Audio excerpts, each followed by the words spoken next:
You're listening to The Hour of the Time. I'm Pooh. And I'm William Cooper.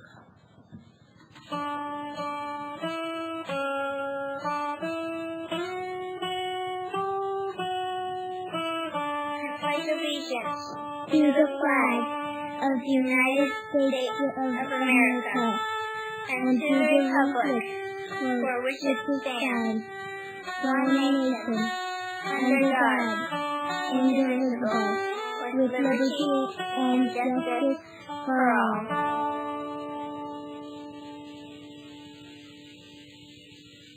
That was Alicia's story, and of course, Pooh saying the pledge together.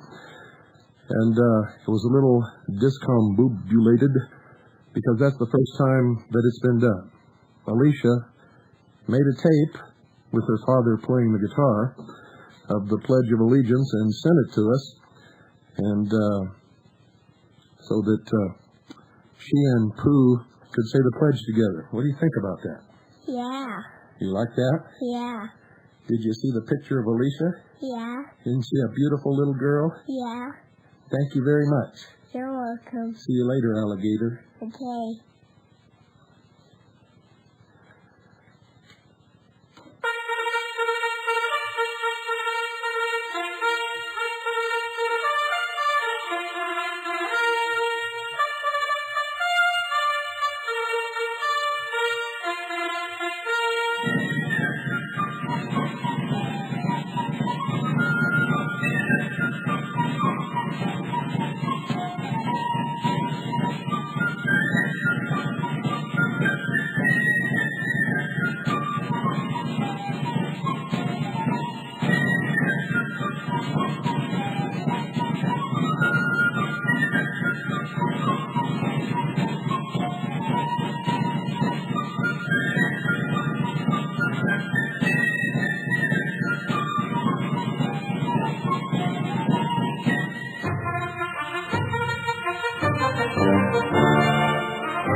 Well, ladies and gentlemen, I'm going to pick up where I left off last night and continue. I will read the last paragraph so that you'll have a little overlap. If even some freedom can be preserved, eventually its beneficiaries will want all freedom again. That very real possibility cannot be discounted or ignored. To predetermine the total death of freedom so that we can be comfortable now is totally irresponsible and would guarantee shackles for our children. It would destroy their hope, the hope that will motivate and inspire those who come after for generations to come. We cannot do that, and the responsibility rests in the hands of our generation. Our forefathers established this nation based upon the concept that the people would have to maintain an eternal vigilance. Our fathers let us down. we cannot let our children and our grandchildren down. True, there is no going back, and world government is eventually a certainty. It is the natural progression of the evolution of humanity that at some point we come together in a peaceful world. Of that there has never been any question. We always knew we could not stop it. The goals have been to delay its implementation until it could be organized with personal freedom at its core. Unfortunately, this has not happened, and at the present time is unlikely to happen. I have never felt that world government in and of itself, by itself, was inherently an evil thing. How could it be? Any more than the 13 original colonies coming together to form the United States was an evil thing. But it is undeniable that political and economic power concentrated in a small group of world coordinators would definitely be a disaster for freedom. So it seemed needful to do everything possible to protect what liberties were left in the hope of influencing these globalists toward a less bondage-oriented style of leadership. It was and is an absolutely incredible long shot, but it's the best shot. New World Order concepts, totally rotten. World religion appears to be evil. World enslavement, death is preferable. So if a world system is inevitable, the only questions that remain are, why do the promoters of world government demand that we all be slaves? Why the secrecy? Why the lies and the manipulation? And if their intent is not evil, why must they operate in these manners? If it's a good thing, why not let us all in on it? If it is a good thing, a freedom thing, a beneficial thing, wouldn't we all support it? And I believe that most people would support it today if they had not, upon a very basic and cursory investigation, found that most of the promoters of world government are indulging in the most blatant, obvious, and outlandish lies that have ever been perpetrated against any peoples. So we know the answer to those questions, don't we? And so the struggle continues. The idea of the Constitution being restored is truly, ladies and gentlemen, a dream. One I have always been reluctant to release to hopelessness, but reality is a very strong medicine, and the fact still remains that you can achieve nothing from the grave unless you're some big-name martyr whose cause becomes a rallying cry among those who come after. Frankly, I find martyrdom a very poor substitute for education and diplomacy. And there just aren't too many people out there at this time who, even in death, could successfully motivate a rise in the understanding of the people. And no one knows that better than me, for I've been trying for many years to awaken the sheeple and create real people. It just will not happen. Thus we live on, and we do the best we can, day after endless day. You see, there are truths bigger than the individual seeking, and they are worth everything. When you take time to contemplate the future realities, it isn't pretty, no matter what happens. Most people have not thought this thing through far enough. They see the conflict and the possibility of giving their lives for their country, and I can assure you that's scary enough. And that may be why they don't think farther down the line. And most of them don't really believe it anyway because they're not really getting ready. Perhaps they assume they will be killed. Now that's a very dangerous thing to believe. We have to believe that we will live and carry on. Beyond that point, what will life be like? The only thing of which we can be certain is that it will not be what we have expected, and it will definitely not be a return to the good old days, whatever and whenever those were, and the future will be a continuous series of encounters with the unknown. That which is most anathematic to most people, that which they fear the most, is change. the unknown. Anything that disturbs the comfortable position which people have entrenched themselves within. So, in a turbulent time of not knowing, the solidity of principles has to serve as an anchor. And that's why I've urged you over and over again not to be loyal to concepts like my country right or wrong, our borders, our people, our locations, but to principles and ideals. Hitler's SS were loyal. My country right or wrong. I hope you understand those concepts. You must be loyal to principles and ideals. They are not contained within borders or within boundaries or in the person of presidents or Congress people, nor in places like Washington, D.C. They exist in the minds and in the hearts of people.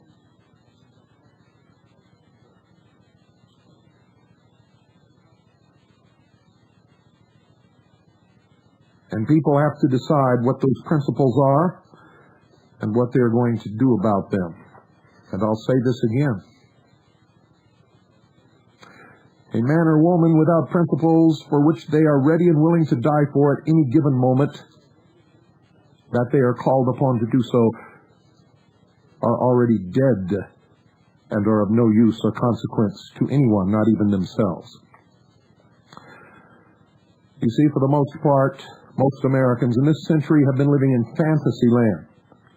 The people who have awakened are only a little bit less in fantasy land than those who never left Disneyland in their thinking. And the time has definitely come to strip away the rest of the candy-coated popcorn peanuts and a prize from the imagined future life. Every day that we can see things a little clearer than before is one more step toward being able to contribute something of worth and real significance. The time has come, ladies and gentlemen, for some super long-range planning, quietly, privately, without fanfare. The target date for the New World Order is the year 2000. How long do you think you can sit back and pretend that nothing is going on, to wait for someone else to save you, the knight on a white horse in shining armor?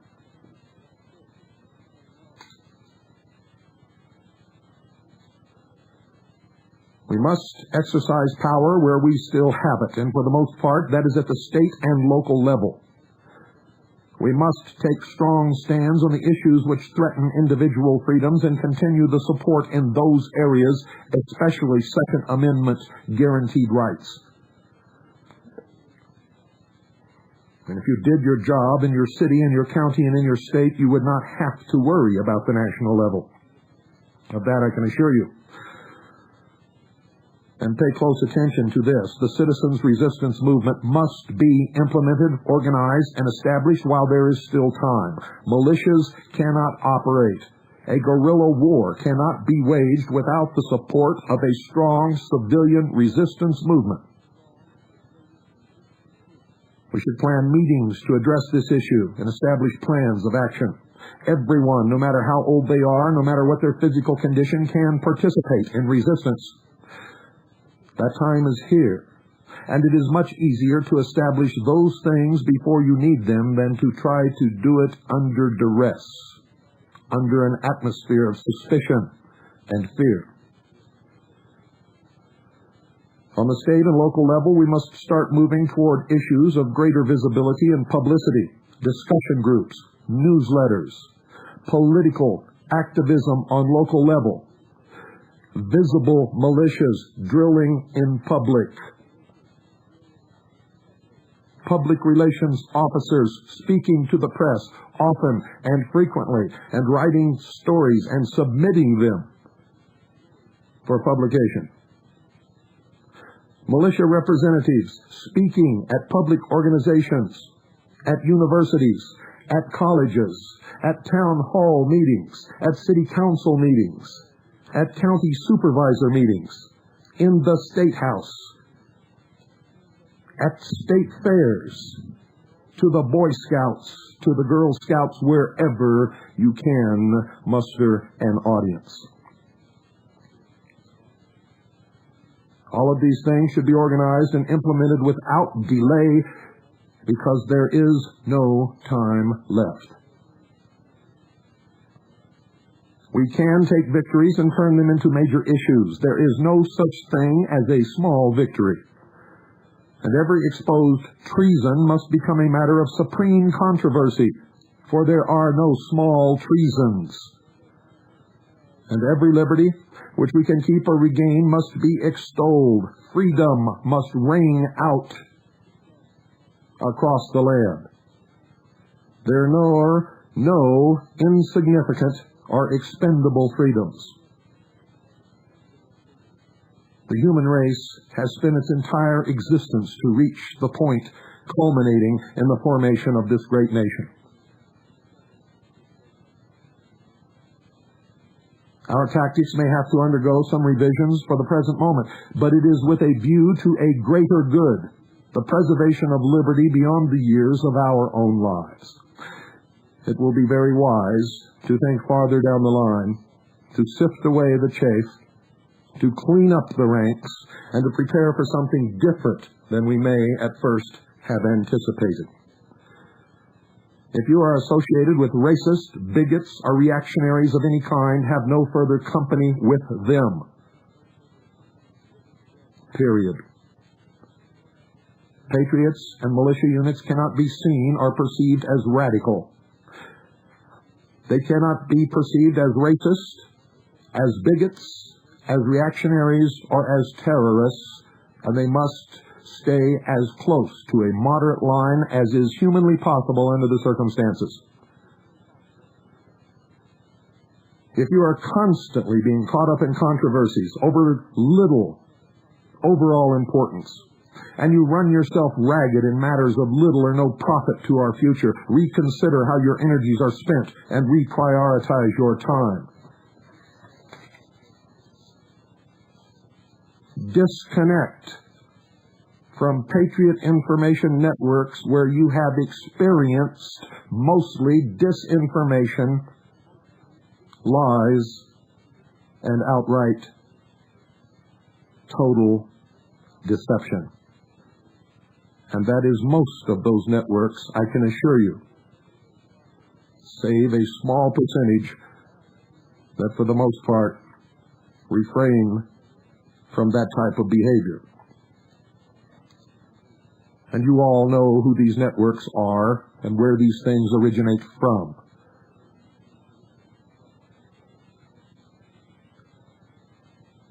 Be aware that at this very moment a massive infiltration movement is underway in every state of the Union.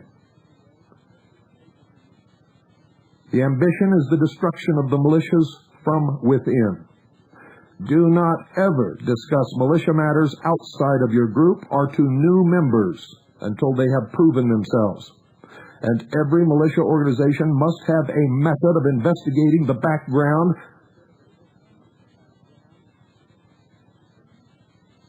the politics and the sincerity of every single new member that is recruited within your group. And you must restrain yourselves from extreme methods.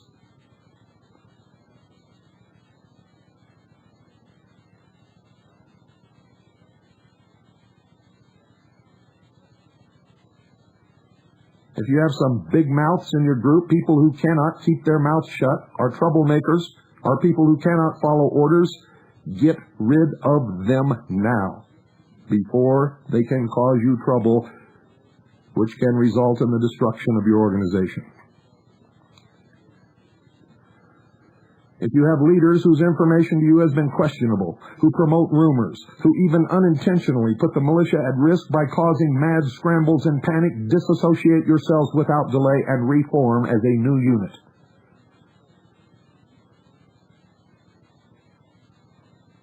If you do not have level-headed, reasonable, good, dependable leaders then you do not have a militia organization. You have a potential disaster.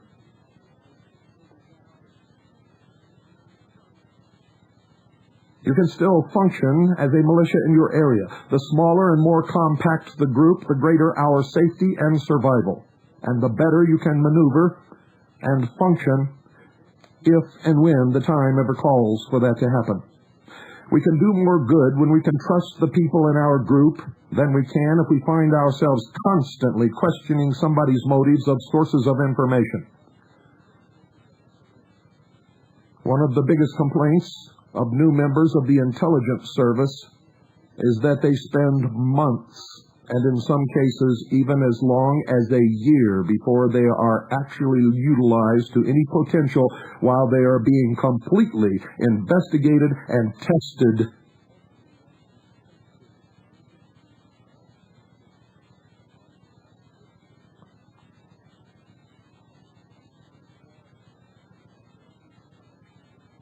There will be hard decisions. Not everyone will decide to stay in the militia, and not everyone will decide to remain under their present command. That is not a problem. The ranks must be sifted. The reactionaries, those who do not obey orders, and those who are uncooperative, and those whose actions or motives have been questionable, must be removed, or you must remove yourself from them. It is far better to make the most of the good people you have than to set yourselves up to be destroyed by the sheer weight of numbers, especially when some of that number are not really on our side. And the test of the successfulness of a good militia group is not in how many members make up that group, but by how well and how silently they operate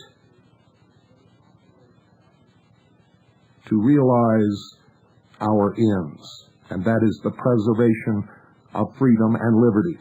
Not to stroke egos, not to play with guns, but to prepare ourselves and be effective should we have to go to war to maintain our freedoms.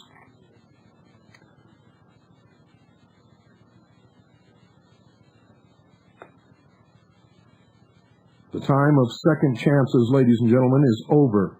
This is it. I'm telling you now, this is it. This is the moment of truth. And you must think about these things and do some homework, for you must make decisions now.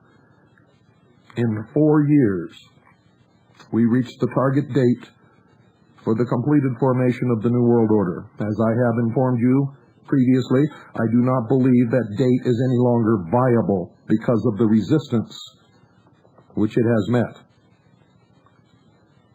But nevertheless, between now and the year 2000, things will get very bleak indeed. Prove to yourself that the matters I have set before you are true, and then prayerfully consider what action, if any, you will choose to take. No one is going to think badly of anyone who leaves, and no one is going to pressure anyone else to stay if they want out. And no one should, under any circumstances, do those things. Because the people that we have left, we want to be tried and true, devoted to the cause of liberty and freedom and justice for all peoples.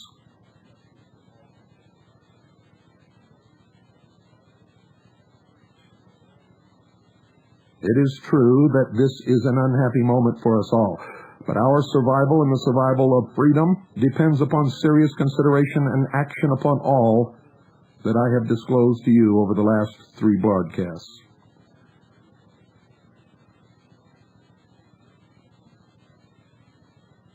We ask God's blessings on each and every one of you, and we hold you dear in our heart because of the stand that you have taken for what is right.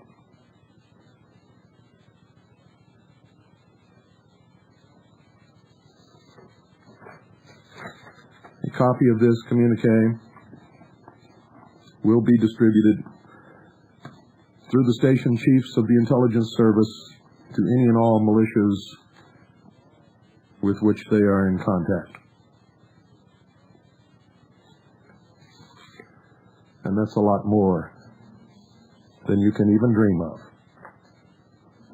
I can assure you.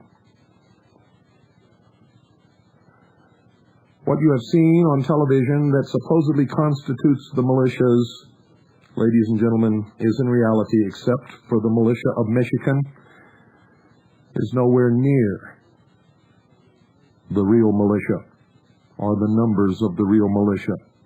And you have as yet not seen any of the true and the best leadership of the militia that exists in the 50 states of this great nation.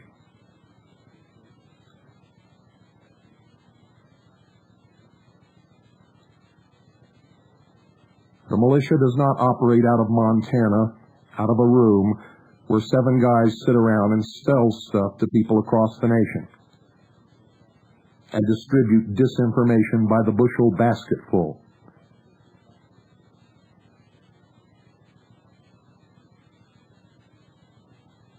The real militia, for the most part, has been very silent and very effective and has been hard at work.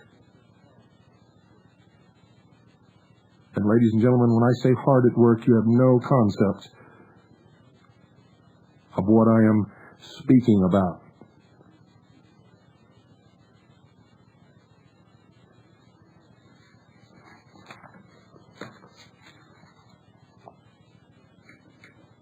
You're all going to have to spend some time deep in thought,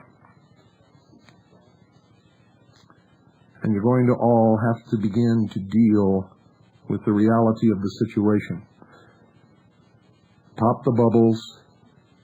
It's nice to have dreams. Don't get rid of them, for dreams inspire hope. But don't be fooled by your dreams.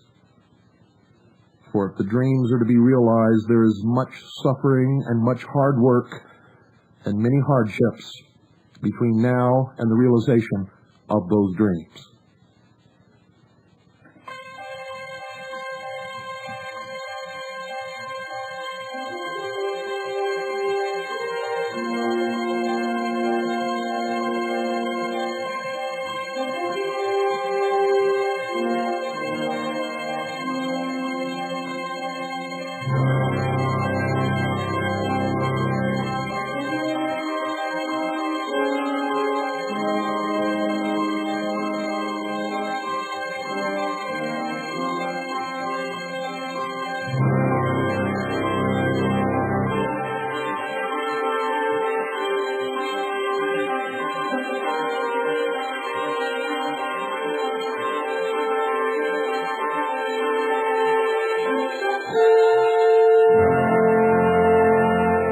My friend, no one, not in my situation, can appreciate my feeling of sadness at this parting. To this place and the kindness of these people, I owe everything.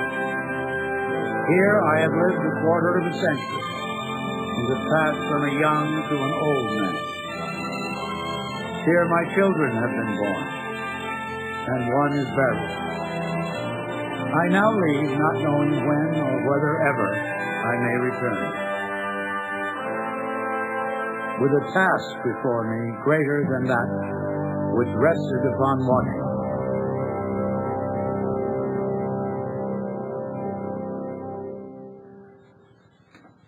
Where is Mr. Lincoln when we need him?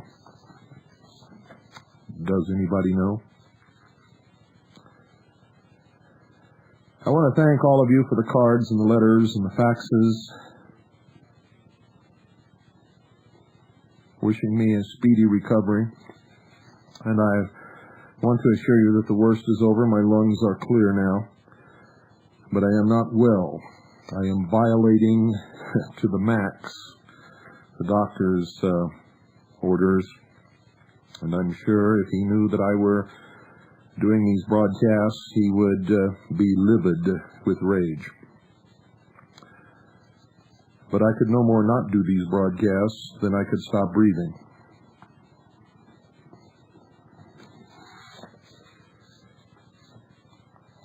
For those of you who have been researching this New World Order, the move toward world government, you know that most of the serious wealth of the world is dedicated to its completion. There are huge movements, well-financed, well-connected politically, in every nation of the world, except for some third world countries that are promoting world government.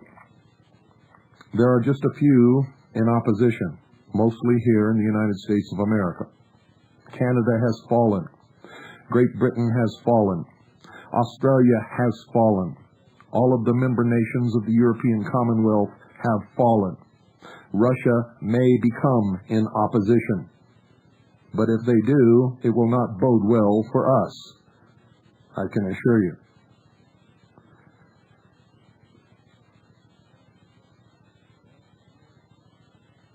The good news, ladies and gentlemen, which I promised you last night, and I did give you some last night. You may not have known it was good news, but then you don't know how far down we've come.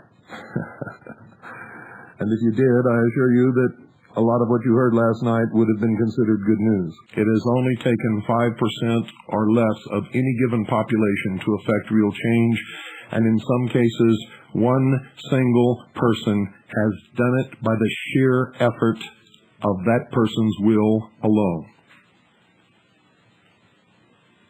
You can see it throughout the history of the human race. Very seldom has more than 5% of any population ever contributed to any battle, any war, any revolution, any change, any superior good, or any superior bad. It is always a handful of men or women, good or bad, who are dedicated to effecting these things, who ultimately bring them about. And we're always opposed by those who want to stop it, who want to keep us confused, spinning around chasing our tails, and these things happen all the time. I have seen of late on the internet so much bullshit, absolute nonsense being passed around, and people just accept these things without any investigation. If somebody says it, it must be so. And I tell you now, unless you establish a routine of checking the facts on every single thing that comes into your hands, unless you do this, you're going to be fooled. You're going to find yourself spinning your tail. You're going to find yourself following false hopes and being led by carrots on the end of a stick until you are spinning helplessly in a cul-de-sac, out of the action, out of mind, ineffective, impotent.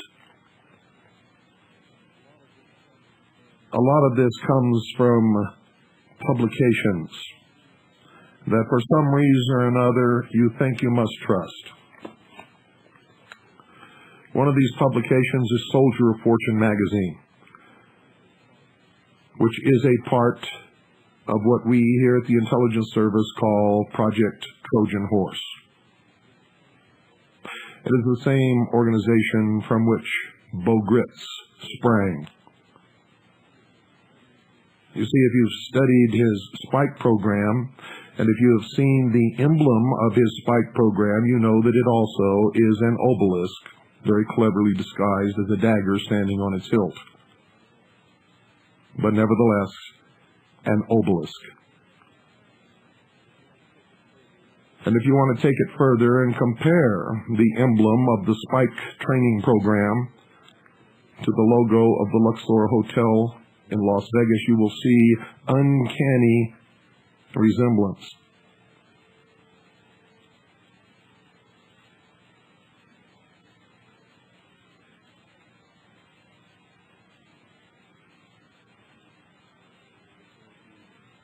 Just as you do on the Christmas cards sent out by Pat Buchanan.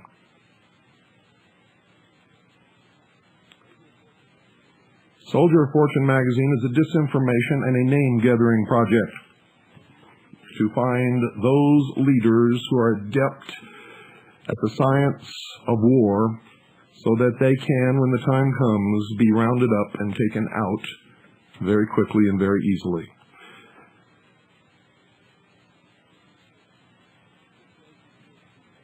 It does you good to know these things. Another one is Media Bypass Magazine.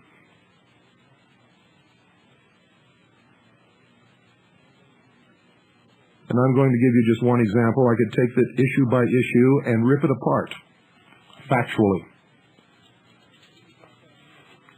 Media Bypass Magazine is the one that interviewed Hoppy Heidelberg, who was the member of the Oklahoma grand jury. They then took the tape of the interview, twisted it, added blatant lies, things that he did not say, against his wishes and against his knowledge, published this mixture of truth and lies, and had the only juror on the Oklahoma grand jury who was really doing good things and pointing the jury in the right direction removed from that jury. And it was no accident.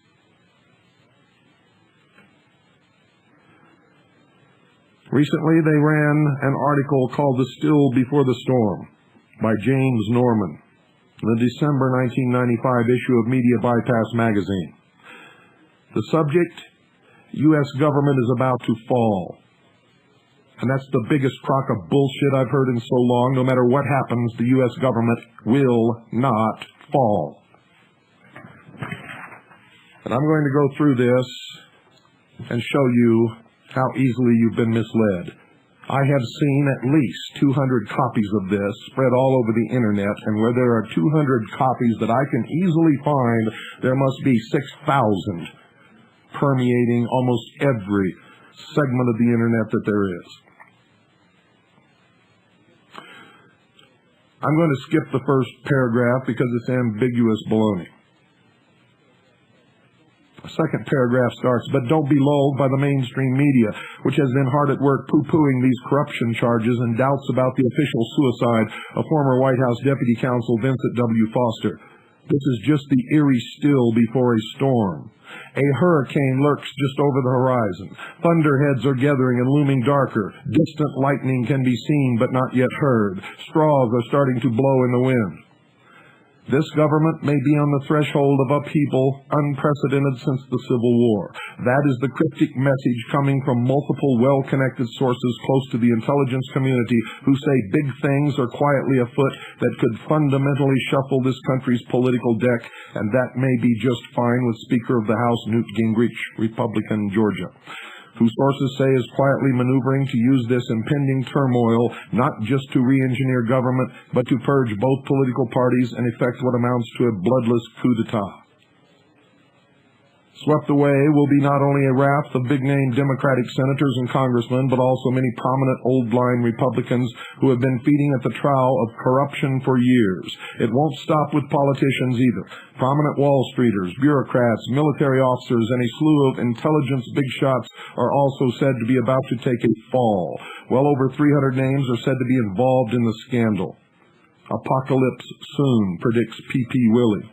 P.P. Willie is actually a dog, but it is also the pen name for a legendary World War II military intelligence veteran now living in St. Petersburg, Florida, who writes for a semi-weekly newspaper or newsletter called Washington Report, which, by the way, ladies and gentlemen, I get.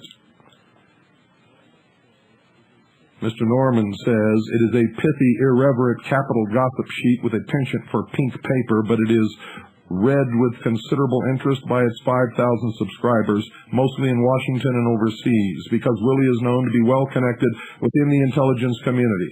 In the past, he has been uncannily accurate about goings-on in the spook world, and at times, there now are very troubled. And that is total baloney. I've been getting the Washington Report for years, ladies and gentlemen. They've very seldom been right. And the greatest penchant that newsletter has is for gossip, not facts. Willie's latest. Remember reading about Teapot Dome? How about Watergate? Then came Iran-Contra. Not bad, but the past Washington political scandals are itty-bitty compared to one that should surface next year about early spring. Listen to this. You don't suppose a few good guys in the CIA, FBI, IRS, and NSA they are not many, but they exist, are fed up with tucking their tails and running in the face of White House pressure? What if they went public with true documented stories of espionage, murder, tax evasion, drug dealing, millions of dollars stashed in offshore bank accounts, and other big-time hanky-panky at the very tip-top of the Washington manure pile? Can anybody out there tell me what's new about any of that? It surfaces all the time, and nobody pays any attention to any of it, and nobody's going to pay any attention to anything that might emerge in this next year. The major media would not want to embarrass the liberal darlings, but what if a London newspaper and pink newsletter broke the story? What do you think the London Telegraph has been doing for the past 2 years, Mr. Nelson? Talk radio would then spread the word across the nation. The odds are this scandal will break. We hear it's a done deal. I'm telling you right now, it's total bullshit. Total, absolute, unadulterated bullshit. Listen to this. Whispers of such a spilling of the beans are being heard from multiple separate intelligence sources, specifically as reported in the August and October editions of Media Bypass. A small vigilante team, listen to this, ladies and gentlemen, listen to this pack of lies. A small vigilante team of CIA computer hackers, dubbed the Fifth Column, has managed to penetrate Swiss and other foreign banks to quietly withdraw what is now an astounding $2.5 billion in illicit money from coded accounts they have identified as belonging to government figures. Total lie. And this isn't backed up with anything. No sources, no facts, not one single sentence in this entire article can be substantiated with any facts from any sources whatsoever.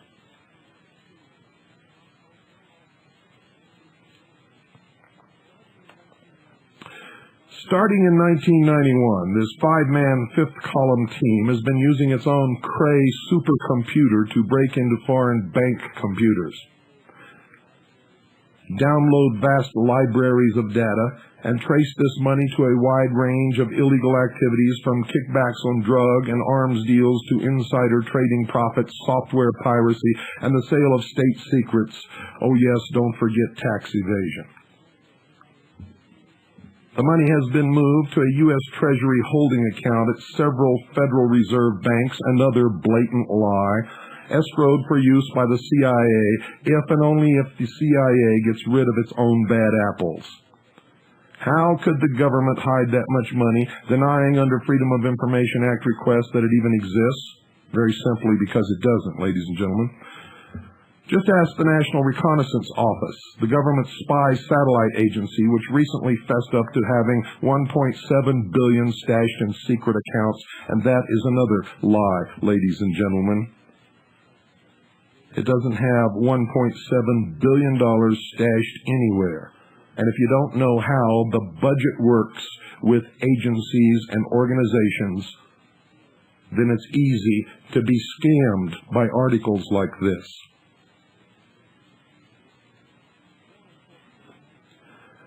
More important than the money, however, are the names. Who had these accounts? Are they still in office? Who has the list and the proof? Are they using this information to extort political blackmail? Will the bad guys be able to buy their way out of exposure? One thing is certain, whoever controls this phantom roster of corrupt politicians and money men has this government's private parts in a tightening vice. Well, now, how could he write this article if he doesn't know the list of names, or who has the list of names? He says one man who may know is Charles S. Hayes, an irascible Kentucky computer salvage dealer and recently retired CIA contractor believed to be part of or closely involved with this Fifth Column. Now, Mr. James Norman discloses that he doesn't even know that there is a Fifth Column or who they are. At the beginning of the article, he stated positively that there was one. Why do I have to go through articles and pick these things apart for you? Why can't you do it for yourselves? Why are there 200 copies that I can find easily within an hour floating through the internet? being believed by everybody who picks up on this crap. I can tell you very shortly that Media Bypass Magazine is going to try, ladies and gentlemen, to connect an organization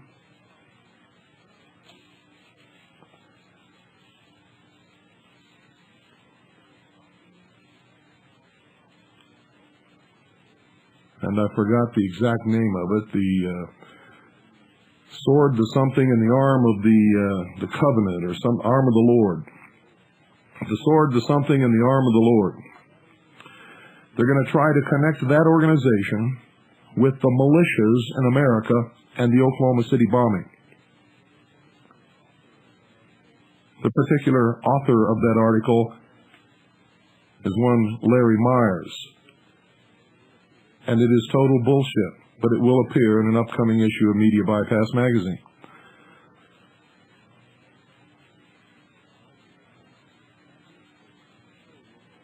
And I mean it, ladies and gentlemen, total, absolute bullshit.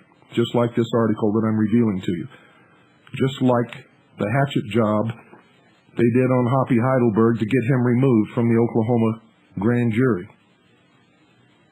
The only juror who was doing his job.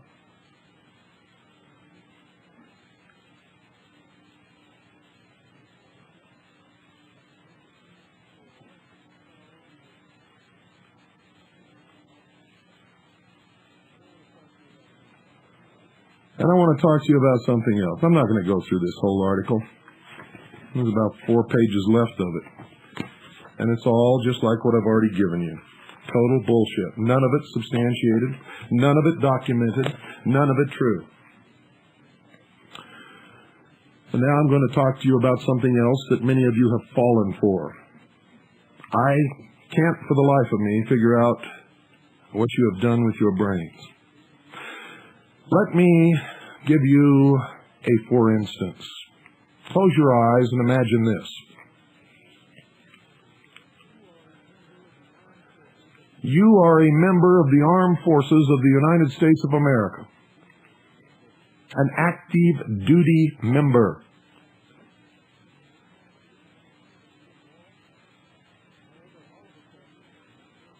However, all of a sudden, you decide that you don't like where this country is headed, and you're going to side with the militia and the patriot movements, and you're going to publish a newsletter leaking information from the military to the militias and to the public.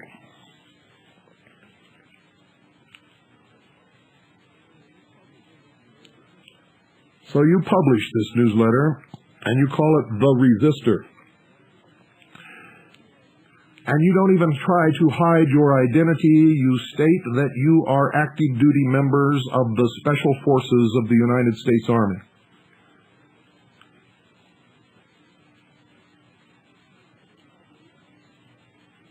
And you publish a P.O. box where people can write and send money to subscribe to your newsletter.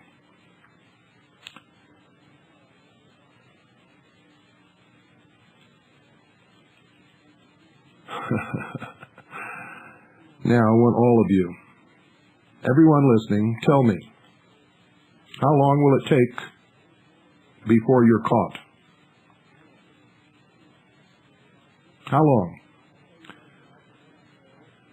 I'll tell you right now, from what I know, having served in the Office of Naval Intelligence and knowing many good investigators, many of which are members of the intelligence service, good police detectives, people who are part of the CID, Criminal Investigative Division of the Department of the Army,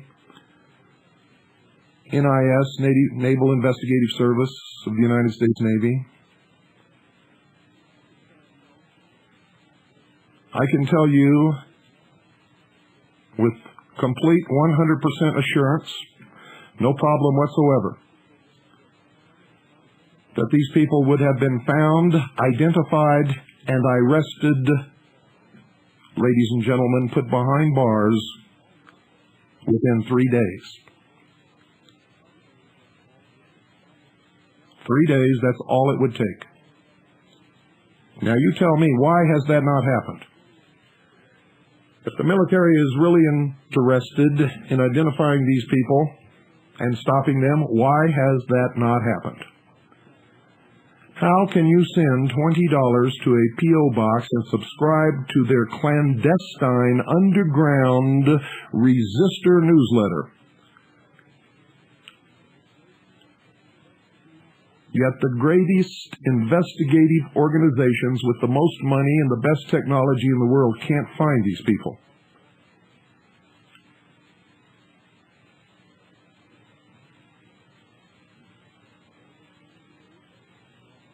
And what do they claim to be? Exactly what Colonel Brown, who founded Soldier of Fortune, was. Exactly what Lieutenant Colonel James Bogreitz was.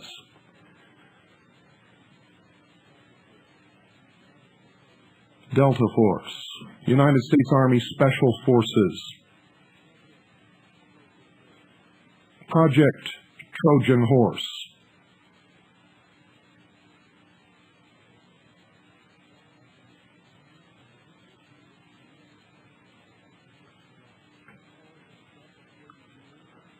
all mixed up in dirty dealings, money for arms, arms for drugs, drugs to corrupt the American youth, and euphemistically enslave large populations of disadvantaged people in this country and keep them that way. Some of the same people who are involved in those things turn up in, of all places, the militia of man, Montana, Bob Fletcher, intimately involved with Iran-Contra.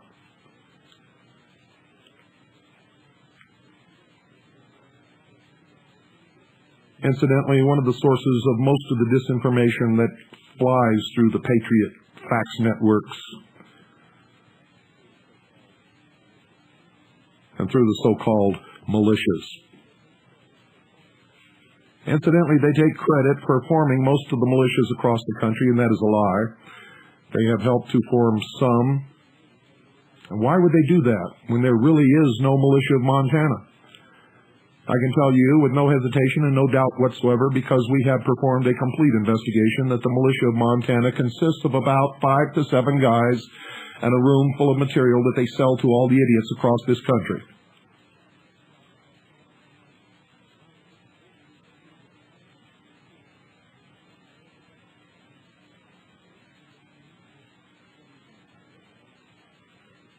And these aren't the only ones. They're just the ones I'm bringing to light. There are many more. You had better read Hegel. You had better understand that somebody wants some radical group in this country to do something stupid so as to cause a reason for all patriots and all militias to be declared outlaw, and to have it backed by the consensus of opinion of the majority of the sheeple of the nation so that they can all be rounded up and imprisoned.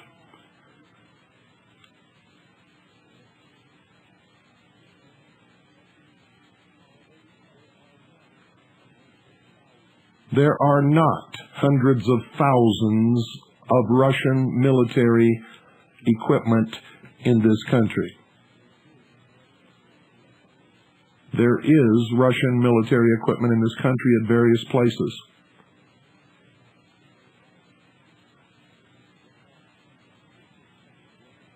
But not even 2% of what the militia of Montana is telling you.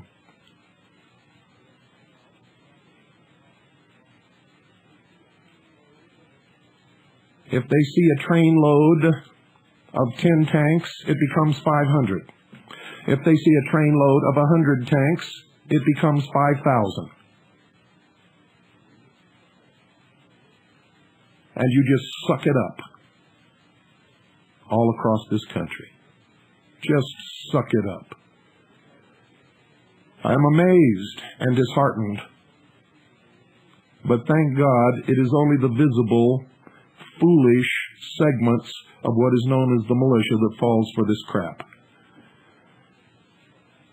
And I hope you have the good sense to clean your act up before it's all turned against you. We are going into world government. Yes, if the time comes and they need to suppress the resistance of the American people, they will bring in foreign troops. Of that there is no question. But the foreign troops are not here except in very small numbers and for training purposes, and that is a fact. There is foreign military equipment here, and in some areas in large numbers, but nowhere, even in your wildest dreams, approaching what is flying through the Patriot networks and from the militia of Montana and from other sources of disinformation.